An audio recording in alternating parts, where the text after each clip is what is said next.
জামায়াতে ইসলামীর আমির ডক্টর শফিকুর রহমান বলেছেন, শ্রমিকদের রক্ত আর ঘামে শিল্প গড়ে ওঠে। শ্রমিকদের বলবো, আপনাদের গায়ের ঘাম আমার কাছে আতরের মতো লাগে। তিনি বলেন, কোথাও গেলে অনেক শ্রমিক গায়ের ঘামের কারণে আমাদের সঙ্গে হাত মেলাতে লজ্জা বোধ করেন। আমি তাদের বুকে টেনে বুক মেলাই। শ্রমিকদের গায়ের ঘাম আতর, সুগন্ধি, সৌরভের কারণ। বৃহস্পতিবার রাজধানীর পল্টন মোড়ে বাংলাদেশ শ্রমিক কল্যাণ ফেডারেশন আয়োজিত শ্রমিক সমাবেশে প্রধান অতিথির বক্তব্যে তিনি এসব কথা বলেন। জামায়াত আমির বলেন, আমরা আসলে মানুষের মাঝে বৈষম্য দেখতে চাই না। সব পেশার মানুষকে আমরা এক চোখে দেখি। মালিক শ্রমিক দ্বন্দ্ব আর চাই না। শ্রমিক বাঁচলে শিল্প বাঁচবে, ব্যবসা বাঁচবে। আবার শ্রমিককে বুঝতে হবে, শ্রমিক বা মালিক ধ্বংস হয়ে গেলে শ্রমিকদের কাজও বন্ধ হয়ে যাবে। তাই মালিক শ্রমিক উভয়ের দায়িত্ব অনেক।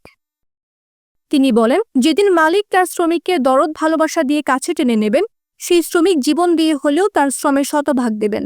মালিক শ্রমিকের সমন্বয়ে একটা কর্ম উপযোগী সমাজ গড়ে তুলতে হবে। এটা নিয়েই কাজ করছে শ্রমিক কল্যাণ ফেডারেশন।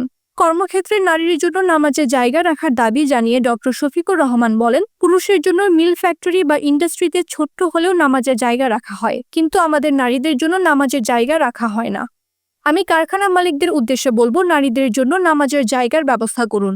তাদের জন্য নিরাপদ কর্মস্থল গড়ে তুলুন।